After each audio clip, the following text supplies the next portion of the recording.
Fantastic. Thanks all. So, yes, this is the NRS Aging and Brain Health ARC webinar series. The title for today's talk is Seeing the Forest Plot for the Trees, and the meaning of that title will become apparent as our speakers share their slides. But in usual fashion, I'm going to begin with just a bit of a roundup and some housekeeping. So if I start with the housekeeping, this is being recorded and archived, so just be mindful of that. Please do engage, please do ask questions at the end, but remember this is being recorded and it's going to be available on the NHS Research Scotland website and the Brain Health ARC website. And I know a lot of people engage with the content in that way. This is one of a suite of webinars that we run on the first Tuesday of every month. So sign up for our future webinars. We've got some really good content coming up. And also let me know if there are speakers or themes that you would like a webinar on. Usual webinar etiquette, please keep cameras and audio off while the speakers are talking and keep your questions till the end. Now, some of you that have joined these webinars before will know this, but I know we've got some, as I look at the people that are joining us, we've got some new people joining. So I'll just give you very quickly a bit of the context to this webinar series. Last year, I found myself organising 3 different webinars for 3 different organisations that I'm involved with. So I was organising webinars for the Scottish Dementia Research Consortium, for the Scottish Funding Council Brain Health ARC, and for NRS Aging. And it was good fun organising all those webinars, but actually there was a lot of topic overlap. So this year what we're doing is we are joining forces, and the webinar we're presenting today is really from all of those groups. Here are a list of the webinars that we've had so far and the future webinars. So today is the 1st of April, and we have a talk from the Complex Review and Support Unit. And you can see that in May we're splitting in 2. So during the day, we have an NRS Aging only webinar featuring Dr. Jane Mazzoli talking about cardiovascular aging research. And then in the evening, we have a Brain Health ARC and Dementia Research Consortium webinar about the emotional burden of researching people living with dementia. And then in June, which seems very far away, but it's really not that far away, we've got Dr. Tom Welsh talking about some of the various special interest groups that exist in the UK and in Europe. And those other webinars there from January, February, March are all available online if you want to engage with them. I'll give you just a little bit of a roundup of other things that are happening in Scotland. If you find yourself at a loose end this Friday, under the auspices of the Brain Health ARC, we are running a meeting that's bringing together people working in the creative arts with people working in neurosciences and dementia research. I think it's going to be a really exciting meeting. We're hoping to form new collaborations, and we have some funding to offer if some new collaborative opportunities come from that meeting. Officially, we're at capacity, but we probably do have room for 1 or 2 more on the day. If you want to come to that, please do let me know, but there would be space for you. One of the highlights of the dementia research calendar in Scotland is the annual meeting of the Scottish Dementia Research Consortium. That's going to be on the 6th and 7th of May. Again, that's in central Edinburgh. You can book places for that online at the SDRC website.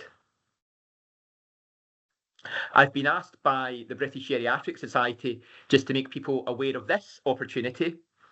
Age and Aging is the journal of the British Geriatric Society, and they are offering what they call editorial fellow posts. So those are non-remunerated posts, particularly for clinicians or researchers working in ageing who want to understand how a journal works, who want to join an editorial board, see editorial board meetings, get tutored on peer review, editorial selection, and previous fellows have also conducted projects that have been published in the journal. I have had the huge pleasure of supervising some of the fellows in the past, and they've all really enjoyed it. So if that's something that might be of interest to you, there's a QR code there. Here in Glasgow, later in the summer, there is a meeting themed all around frailty in different parts of the hospital. That's in the Royal College of Physicians and Surgeons, Glasgow. Again, if you go to the RCPSG website, you'll be able to see details of how you book that.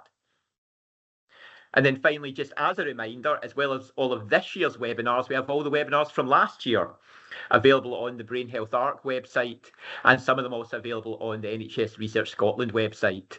So we're starting to develop a real portfolio of different webinars on topics that are relevant to research method and hot topics in research. But that's not what you want to hear. You're here for the main talk, and I'm very pleased to introduce the complex reviews and synthesis unit. They are a multi-centre collaborative unit funded by the NIHR, and they feature researchers from Glasgow, Leicester, York, and from Cochrane. They're led by Professor Olivia Wu, who's the William R. Lindsay Chair of Health Economics, University of Glasgow, and she's going to introduce the group. And then we have a series of the excellent researchers within the group talking about some new methods under the auspices of what we call evidence synthesis or systematic review. And the motivation for this came from a commission paper, again in the journal Age and Ageing, where members of the group were asked to talk about how some of the new methods in evidence synthesis could be applied to older adults and to people living with dementia. And that's the theme that our speakers are going to stick with today. So if you want to have a look at that paper, the reference is there. If you want to know more about the CRSU, their website URL is at the bottom of the slide. But I am going to stop sharing now and hand over to Olivia. Thank you, Terry. So good afternoon, everyone. Thank you very much for inviting us to come and speak to you today. As Terry said, I'm the director of the Complex Reviews and Synthesis Unit, and we're a collaboration between universities of Glasgow, Leicester and York, and also Cochrane. And indeed, our chair today, Terry, is also part of this group. We're essentially a group of researchers who are committed to tackling complex questions in healthcare, but using evidence synthesis approaches. Our focus is really to deliver on research that are user-driven, high quality, and useful for decision making. Although our work is primarily commissioned and funded by the NIHR, we are always looking for new collaborations, and we're keen to work with the wider community. So if you like what you hear today and are interested in doing some further work in evidence synthesis, we really would like to invite you to get in touch with us and talk about collaborating in the future. So today we've got speakers from both the Glasgow team and the Leicester team. I think what you really want to hear is what they're going to tell us about evidence synthesis. They're going to talk about some of the novel methodologies that are being developed to tackle quite tricky problems in healthcare. So I'm just going to hand over to my colleagues now. Thank you. And I wonder, Jackie, could you bring up the slides now? Yeah, I'll just do that now, Terry. Yeah, here we go. Just take a few seconds. Okay. Thank you. Yeah. Okay. Yeah.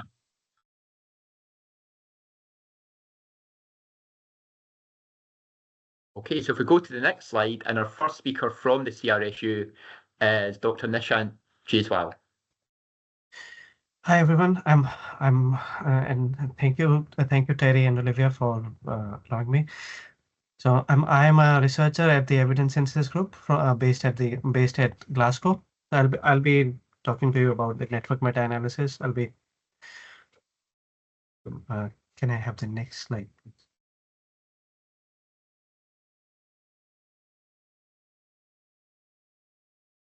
Yeah. So I assume that we are aware of what a systematic review is. So basically, meta-analysis sits within a systematic review, and it is a statistical part of it.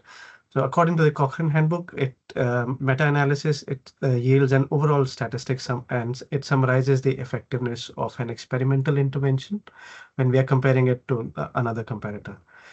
So a meta-analysis could be a pairwise meta-analysis when we are comparing two interventions or one intervention and a control arm, which may be no intervention or a placebo arm.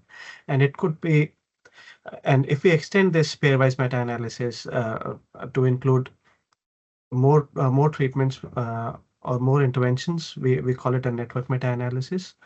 And it is basically to evaluate the real scenario when we have multiple treatments for a condition in a complete single analysis. So can I have the next slide, please? So before we understand what a network meta-analysis is, let's explore what a pairwise meta-analysis is. So here's an example for a pairwise meta-analysis where the authors try to compare non-pharmacological interventions for people living with Parkinson's disease. So their objective was to find out whether non-pharmacological interventions were more effective than no intervention or a minimum intervention group. So what they did was they lumped all the non-pharmacological interventions together as one and compared it with a control arm, which comprised of no intervention or a minimum intervention group. And can I have the next slide, please? So here, this is the forest plot for a pairwise meta-analysis where they found that the non-pharmacological intervention as a whole were effective as compared to no intervention. But this analysis does not tell us which non-pharmacological intervention was most effective and which was least effective. So because all these interventions are lumped together as one. So it's here where the network meta-analysis is useful to understand which of these interventions are actually more effective or which of them are less effective. So let's have another look at another example from a network meta-analysis which compares the various different types of physical exercises for people with Parkinson's disease. So I've underlined the word different types because here it does not lump all the physical exercises as one. They're considering all the different types of exercise interventions, for example, aqua-based training, dance, endurance training, flexibility training, etc. And in this analysis, they will compare all these interventions to a common comparator and with each other, and it will generate a clinically meaningful treatment ranking using this network meta-analysis. So it will allow us to find out which intervention performs better than the other interventions. Can I have the next slide, please? So this is what is called as a network diagram, and so here we can see the nodes which represent the competing treatments from this network of randomized control trials, and the edges that we see represents the direct evidence that is available. By direct evidence, I mean the randomized trials comparing the two interventions in a head-to-head comparison. And the thickness of the edges represents the number of trials having the direct comparison, and the size of the nodes usually represents the number of participants randomized to that competing treatment. Can I have the next slide, please? So here you can see the dotted lines that I've made. That this is usually not the part of the actual network diagram. So this is to illustrate what all indirect comparisons we can estimate using this using the network meta-analysis, and thereby it gives us a complete comparative analysis of all these interventions. So let's explore how we can get the indirect comparisons first. So can I have the next slide, please? So here this is a sub network from the bigger network where we're comparing the gait-based training, gait balance exercises with aqua-based training and endurance training. So we can see we have the direct evidence for comparison between the gait balance exercises and aqua training exercises. And similarly, we have the direct evidence for gait-based and endurance training exercises. So now the question is, can we estimate what is the effectiveness of aqua-based training versus the endurance training? So can I have the next slide? So basically, the answer is yes, we can estimate that. So if we imagine if this triangle as a straight line, we can see that we have aqua based training, and then we have gait balance, and then we have endurance. So using the direct evidence from the Aqua versus gate balance and the gate balance versus endurance. We can and if we straighten this as a straight line, we can see that using the logic of AC is equal to AB plus BC, the effect estimate for Aqua versus endurance training is could be estimated by adding the estimates for Aqua based training versus gate balances and the gate balances versus endurance training. So this allows us to draw inferences for treatment comparisons that never appeared in individual studies. So basically, we didn't have any trials that were comparing the aqua-based training and the endurance training in a head-to-head comparison. So this allows us to compare these two interventions, not in a direct way, but we can estimate their comparison indirectly. But what we should always remember when we are doing these indirect comparisons, that the common comparator, that in this case, which is gate balance exercise, it should be similar in both these trials. In both these direct evidences, it should be similar. The participants should be similar. There should not be differences in the disease severity or the different participant characteristics. And the intervention, for example, here, the gate balance exercise, it should be of the same intensity, same frequency, or it should not be very different in these two trials. So if it is not similar, then it is not fair to, the estimates are not fair, and we cannot rely on that. And it doesn't fulfill the assumption of transitivity, which is basically any participant in this network could be randomized to all, any of these interventions. So if the interventions were different or the participants were different, this assumption will not hold. Similar. Yeah, can I have the next slide, please? So here in this slide, I'm going to tell you about how we can present our network meta-analysis results. So on the left, you can see a forest plot, which tells you the comparative analysis of individual interventions compared to a common control, which in this case is a passive control. So you can see the comparative effectiveness of aqua-based training, endurance training, mind and body and exercises, gaming, so forth, to active control. And these are all compared against passive control. And you can, so in this forest plot, you can also see that there's a p-score, which I have highlighted. So this p-score is basically the probability score, probability ranking, and it tells us. So it allows us to compare to answer the question of which treatment has the highest proportion of competitors that it beats. So as here we can see, aqua-based training has the highest p-score. So it has the highest probability of being better than most of the other competitors in this network. And we can see on the right a league table. This is called a league table, where in the center we have all the interventions.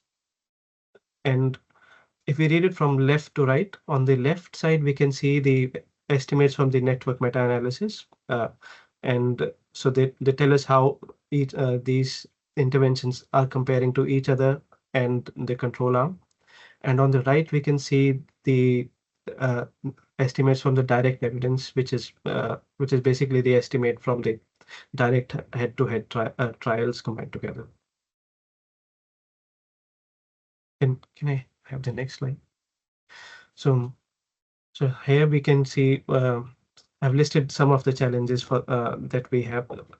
So as I talked about the assumption of transitivity and similarity, having similarity across the for the interventions and the participants. So if they are not similar enough, then it becomes a challenge for the network meta-analysis, and we have to make adjustments to deal with those challenges.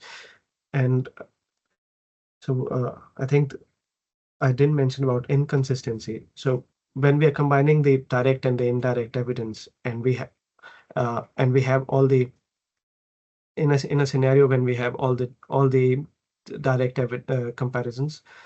So the direct and the indirect estimates that we obtain should not be very different from each other, or should be consistent from whichever route we obtain them. So if that is not the case, then we have to look for methods to adjust for this consistency assumption. And then another very common challenge is the missing or incomplete data. And so sometimes all the RCTs that are included in the network don't report all the relevant outcomes. So which weakens the network, and which is another challenge. So for the network meta-analysis. Although ranking looks very impressive, but if the network is scarce, and the evidence is weak, so it may not be very much reliable. So we need to keep to interpret the rankings very carefully. So can I have the next slide, please? So basically, this is my last slide. So where the take-home message is that it is a very powerful tool for comparing multiple treatments, which is the reality of the world, that we have more than one treatment, and it is very essential to have the understanding of the key assumptions for a network meta-analysis, like the assumption of transitivity, to understand the results and to be able to do it. Yeah, so that was my part for the network meta-analysis. Right. Okay, next, I think I'm taking over. Next slide, please. Okay, yeah, so I'm Alex Sutton, and I'm going to talk about a further extension that's going to really continue where Nishant left off. Next slide, please. So I've actually got two slides where we're actually going backwards a little bit, just to consolidate, recap, and test your understanding so far. So this follows a piece of work that I did a little while ago now, and we were evaluating the effectiveness of interventions for increasing ownership of functional smoke alarms. And the initial analysis done was what you'd call the traditional Cochrane pairwise meta-analysis. So it was just comparing two treatments, not like what Nishant was talking about, your Commoner Garden sort of meta-analysis here. And if we just focus on the question that is answering, so I've written it here as how effective are interventions for increasing ownership of functional smoke alarms compared to usual practice? And I think it strikes us now, and this is with the benefit of hindsight, just how kind of blunt a tool this can be if you want to really understand how to improve, well, this was public health interventions, but any sort of healthcare interventions. So lo and behold, when we did this analysis, we got a result that said any intervention, whatever they'd done when we compared to usual practice, on average, they did better than usual practice, and there was more people with functional smoke alarms. Next slide, please. And then we got a bit more savvy, essentially taking on board all the information that Nishant has given you at the start of the talk. We thought, hold on a minute here, we can, what at the time was emerging methods, we can do more than pairwise meta-analysis here if we look a little bit more carefully at all these studies that we were combining together. We can actually split them out. And this shows what was actually given as these different interventions for increasing the ownership of functional smoke alarms. So compared to usual practice, there was education plus equipment plus inspection, Inspection is very important. If you want a functional smoke alarm, you don't want the batteries being in the remote control for the television, and inspections can help with that, I've been told. Education, equipment plus fitting, education plus inspection, education plus equipment plus fitting plus inspection, so that the whole lot. And you'll see there at the bottom in boxes 6 and 7 that we can now include more studies as well, because these weren't compared to usual practice, they were compared to a slightly less intensive intervention, education plus equipment plus fitting. And so we've actually increased the evidence base, but also, just as Nishan has said, what is the question we can now answer? Well, we can say, which is the most effective strategy for increasing ownership of functional smoke alarms? So we're not just saying, are some of the interventions on average beneficial? We're saying, what are the most effective strategies for doing that? And as we've mentioned, you can actually go as far as ranking the interventions.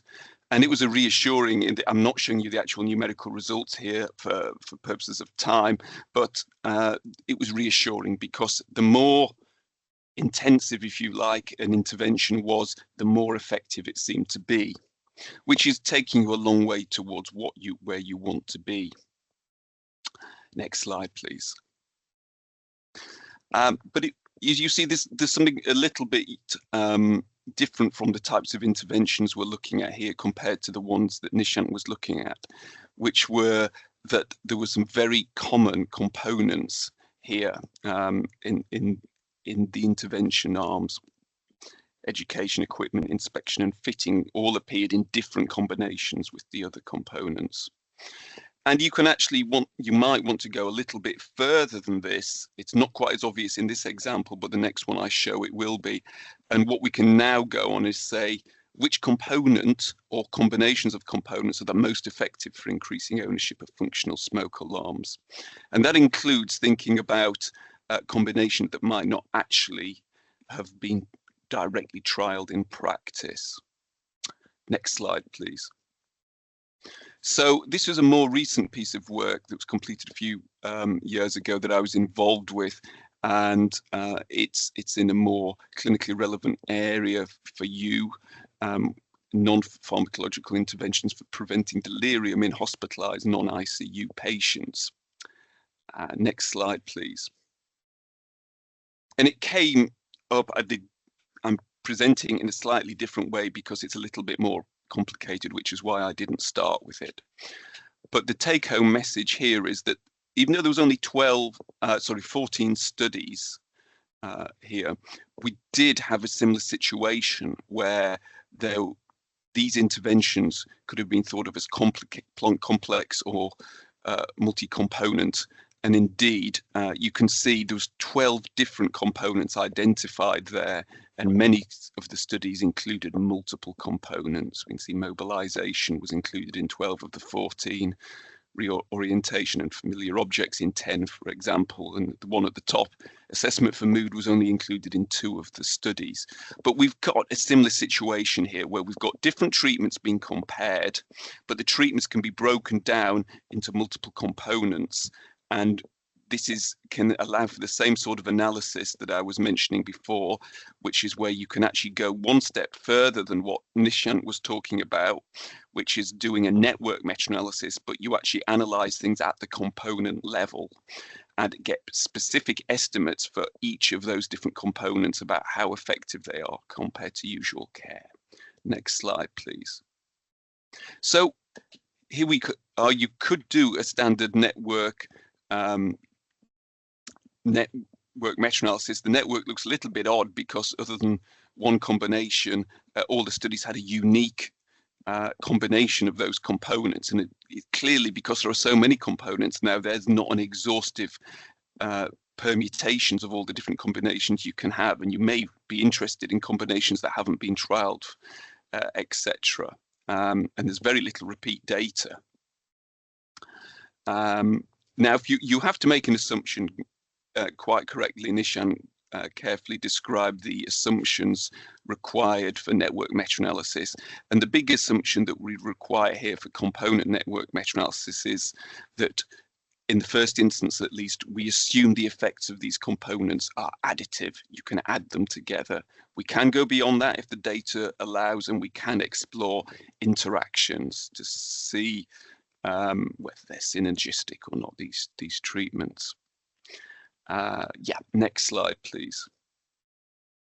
So I'm not giving you all the horrible model details of how you fit it. What I'm giving you is what comes out the other side, which hopefully will be more interesting and hopefully easier to digest. And it was I was very cynical about this. I was saying, well, we haven't got enough, we've got 12 components and 14 trials. I don't know if the estimation will work here, but it actually worked remarkably well. And we can see there that there's 1, 2, 3 components that are all giving a strong signal. The confidence interval isn't crossing the line of no effect, reorientation of familiar objects, sleep hygiene, or cognitive stimulation there as well, third down, or reach, if you like, statistical significance. And there were some strong indications of others that had very beneficial effects, even if they didn't quite reach that level. And what we have here is a nice summary of potentially the effects of all the interventions, and clearly some look to be more beneficial than others in these components. And as I say, I'm not showing this now, but you can see the combined effect of any combinations of those you want as well. So that, for instance, might be both for interest in clinical practice, but I think it would be great use for hypothesis generation and thinking about what future intervention should be looked at in trials, and I think that's one of the exciting uses of this method. Next slide, please. So here's my final slide in a summary. So I think this method can be very useful when interventions are complex and multi-component, and indeed it seems for a lot of the challenges facing modern medicine, we are using a multifaceted approach dealing with them, and there are a lot of chronic illnesses where there will be combination treatment. So when I first looked at these methods, I thought, well, that's interesting, but it's not going to happen very often. Actually, we drew on this model quite a lot in the first years of the CRSU. I've mentioned you can evaluate the effectiveness of individual components and every combination, whether they've been trialed or not, and they may be useful for informing future research. I've done some of these where there's been many, many more studies into the hundreds, and we can get as far as estimating interactions between components, which itself is interesting and takes you into that region. Well, all of this sort of takes you into that region, which is where I hoped I would go when I started a career in meta-analysis, which was we can look for insights that are very difficult to get from individual studies. And we can perhaps go beyond the findings individual studies can manage if we have enough data. But just a word of warning before, if you run out the gate and want to do one of these, and that would be great if you did, with big data sets, the modeling can become quite challenging. It's a bit of a tour de force of model fitting. When the numbers of components and studies multiplies up, the amount of different models, thinking about all the interactions can turn into for me, a challenging and interesting problem. For others, you might think of it as a headache. But that just means I think it would be helpful to get somebody who's done one of these before to help. Okay, I think that's me done. Should we move on to the next speaker? Yep, hello. I'm Martin. I'm a research fellow based at the University of Glasgow. So I'm just going to talk a bit about diagnostic test accuracy and prognostic reviews. So specifically, I'll touch on what these reviews are interested in, what types of studies you tend to find in them, what their output means, and just some basics about what sorts of challenges you can come up against if you ever plan on conducting one of these reviews. Next slide, please. So just starting off with diagnostic test accuracy. So these reviews tend to be interested in questions such as how accurate is a tool at screening for a particular condition that you're interested in. Or if there's lots of tools available for screening for a particular condition, they might be interested in answering what the best tool is that's available. So trying to determine if we can pick one tool over another, for instance. Next slide, please. So typical studies that you find within these reviews tend to focus on establishing the accuracy of brief screening tools, and they compare those against a more robust reference standard. Next slide, please. So if we just take dementia as an example of this, you might find that a typical study will look at establishing the diagnostic test accuracy of a screening tool like the MMSE, and it will compare the ability of the MMSE to identify people who do and do not have dementia based on a specific cut point against a reference standard that is more robust, such as a psychiatrist's diagnosis of dementia. Next slide, please. And so by comparing the MMSE against a more robust reference standard, or tools like the MMSE against a more robust reference standards, you can establish the sensitivity and specificity of that tool. So the sensitivity of the tool is just the ability of it to correctly classify people who have the condition that we're interested in. So in other words, it's based on the number of true positives and false negatives. The specificity is a related statistic. It quantifies the ability of the tool to correctly classify people who do not have the condition that we're interested in. So it is based on the number of true negatives and false positives. Next slide, please. And in addition to things like sensitivity and specificity, you might find studies that report one of these things, which is called an ROC curve. And this is basically generated to establish the overall accuracy of a tool. So sensitivity and specificity are kind of standalone statistics. This is more of an aggregated statistic. So basically what we do is we take the area under an ROC curve to generate the area under the curve generates the overall accuracy statistic that we can use. So it's basically the combination of sensitivity and specificity of a tool, essentially. Next slide, please. And so if you've got lots of studies that try and quantify sensitivity and specificity of a particular tool, you can try and meta-analyze it, such as this study did, which was published in Age and Aging. So this study was interested in establishing the test accuracy of the 4AT, which is a delirium screening tool, and you see that little blue dot there is the overall summary estimate based on lots of variability, which are all the individual dots across different studies. Next slide, please.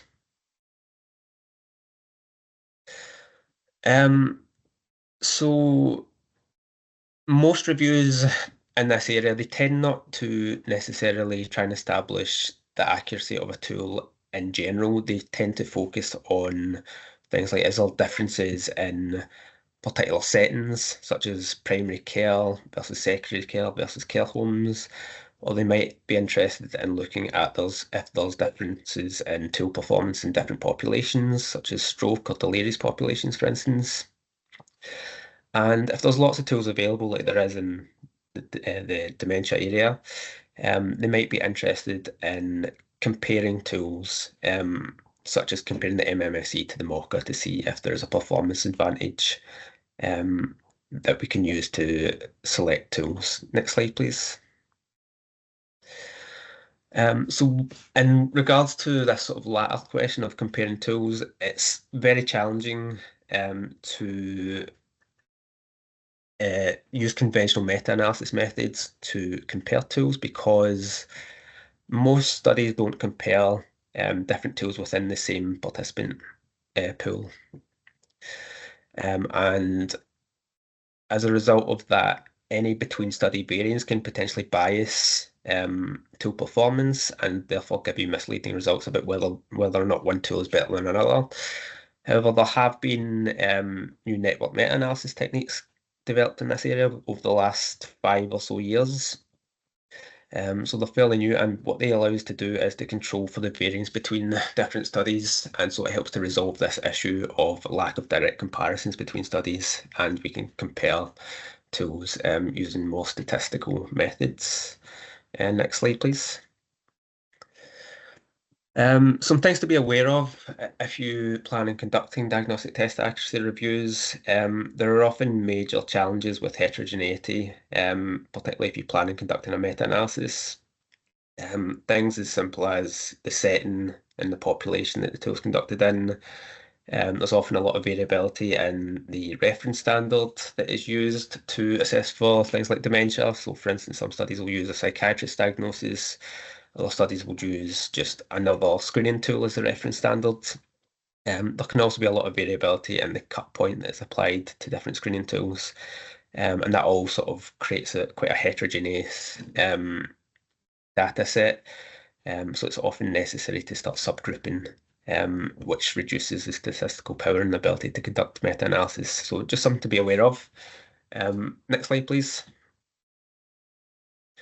So just moving on quickly to prognostic reviews. So next slide, please. These reviews are similar to diagnostic test accuracy reviews, but rather than trying to establish things like such as, does someone have a condition right now? They're interested in how well a tool or a single variable or a set of variables are able to identify or predict the development of a particular condition at some point in the future, such as 5 or 10 years in the future, for instance. They tend to focus on single variables or a combination of variables, whereby they will develop what's known as a prognostic model, and they will assess the ability of that prognostic model to predict future outcomes. Next slide, please. So again, just touching on the types of studies you tend to find in these reviews. A typical study will look at either one variable and its relationship with a future outcome, or a number of variables to generate a prognostic model. So next slide, please. So for instance, again, using dementia as an example, they might look at smoking and alcohol use, either individually or as part of a model, and see if that predicts a future outcome, such as the development of dementia 10 years down the line. Next slide, please.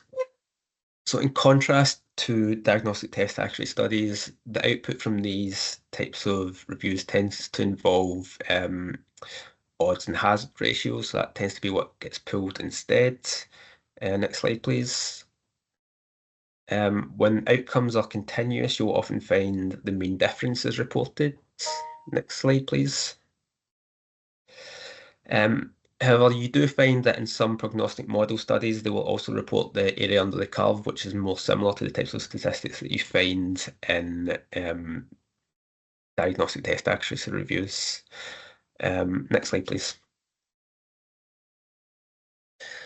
So again, just some things to be aware of if you ever plan on conducting a prognostic review.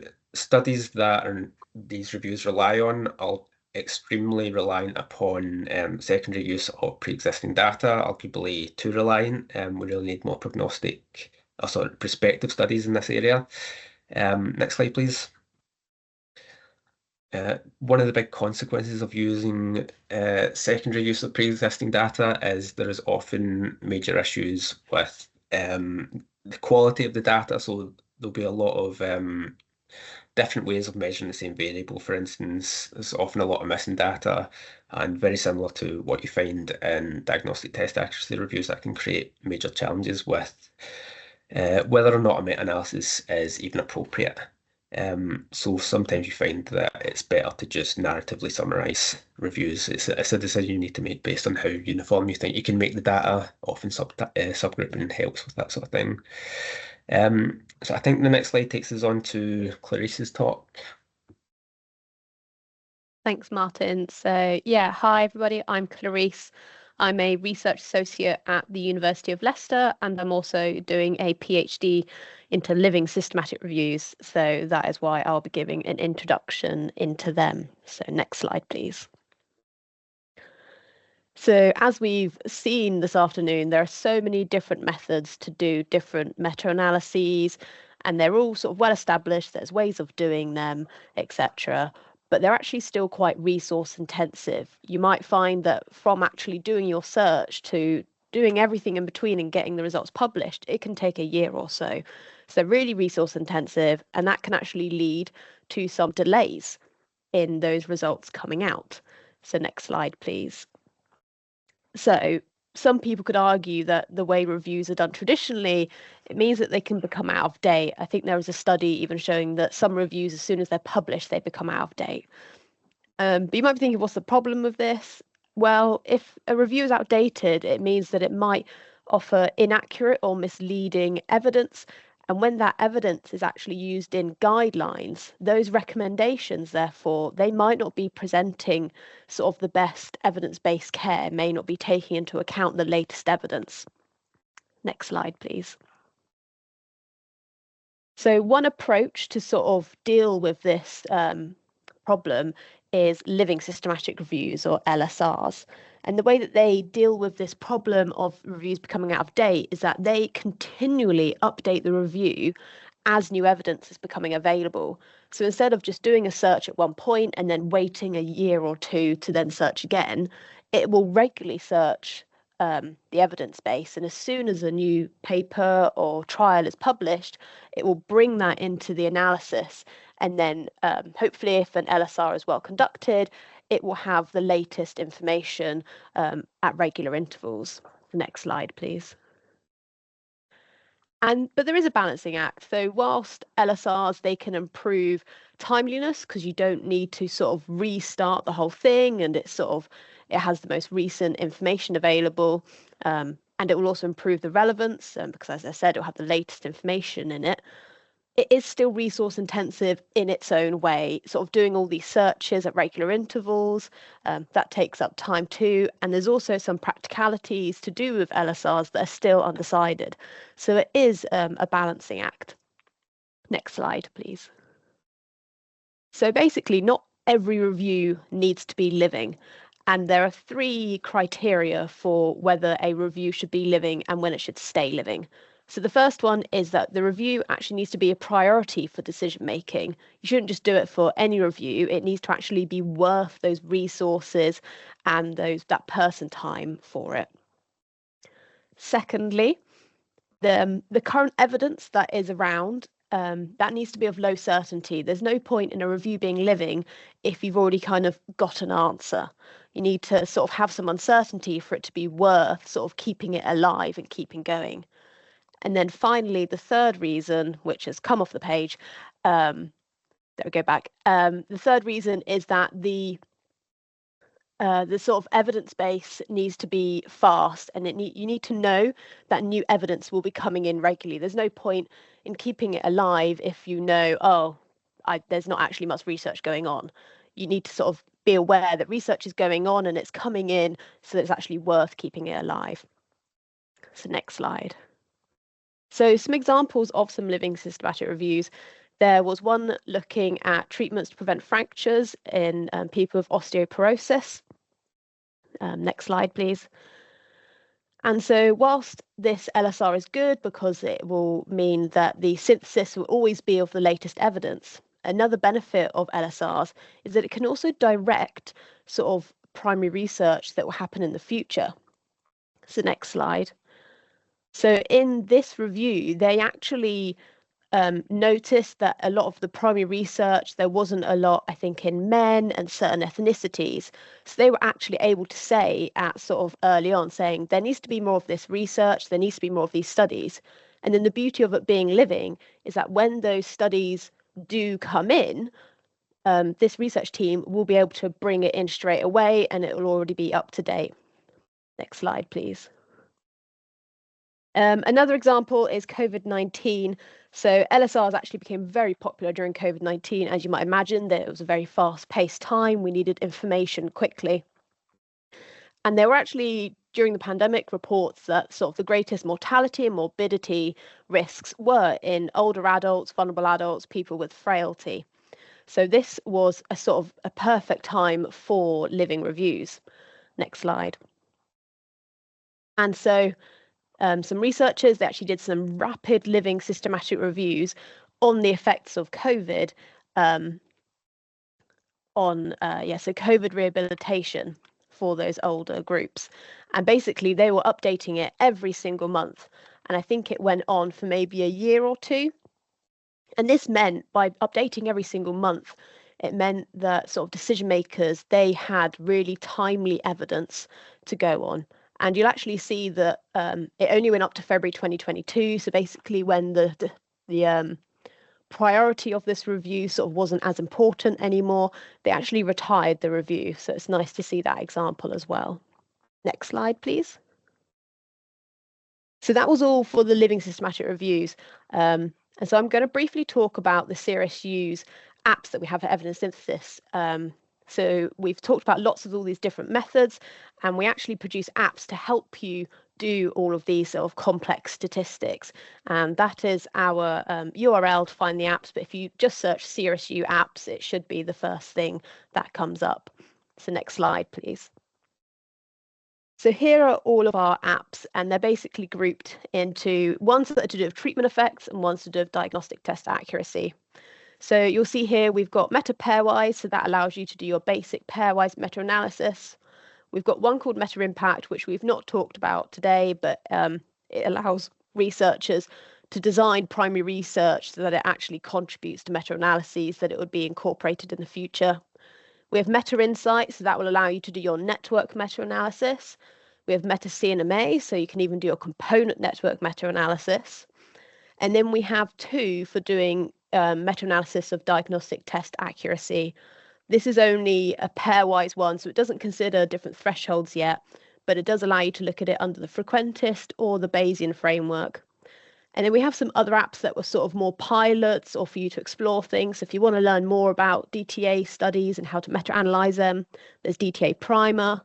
We did a feasibility study to see if we could create a platform to share results from a living systematic review. So that was Meta Insight COVID.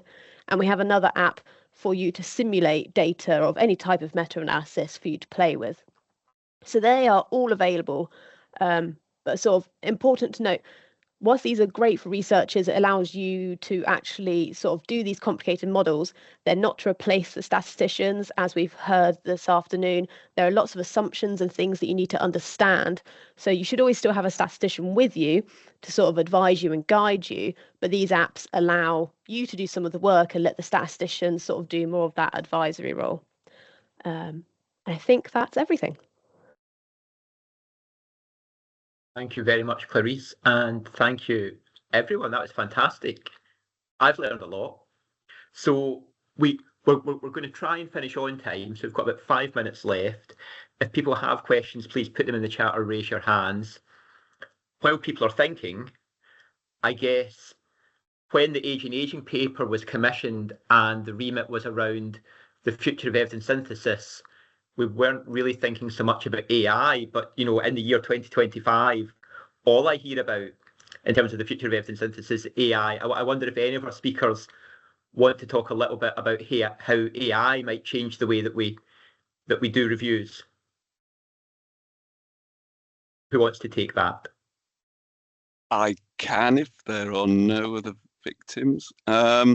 Great. So yes, I think the short answer is, from a self-centered and selfish point of view, all the bits of systematic review that I thought were boring and for the last 25 years have now become really exciting, because a lot of the tasks that are very hard work have a certain amount of repetitiveness to them, but are not easy at all, are the tasks that I think AI is starting to knock at the door of answering. So it's the earlier bits before you get the data, I think, and the assessment of quality. So we've jumped in the middle and looked at, here's the data, here's what we can do with the analysis. And I'm not saying that we won't be replaced as statisticians eventually by AI doing the analysis, but I think before that, hopefully what we will get is AI that can identify the studies that are relevant, do the data extraction for you, rate the quality of them as well, and I think all those tasks are very. I think it'll be months and years, not decades, before we have AI doing that. And indeed, papers are appearing all the time suggesting that this is the case. Is that all right, Terry? Is that enough, do you think? Does anyone else want to say anything? Because I'm mindful we do have another question. So, Dr. Mullen, you've got your hand up.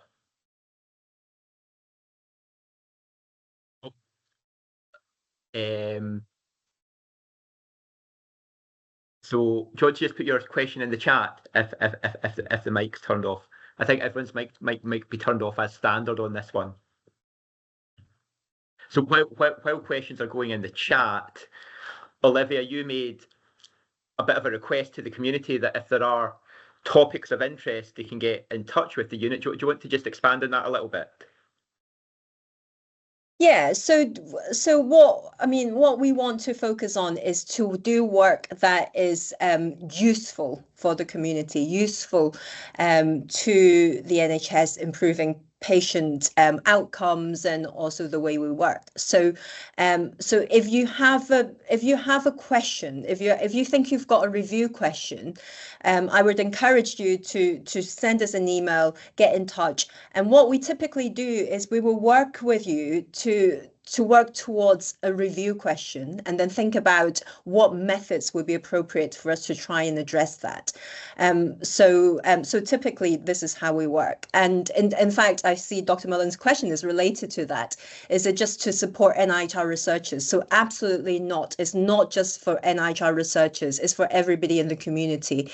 So if you're interested in collaborating, then just get in touch with us. It is just so happens that the way the unit was initially set up, we receive funding from NIHR, and we continue to receive funding from NIHR, and they commission us to address specific questions. But we are really keen to work beyond that.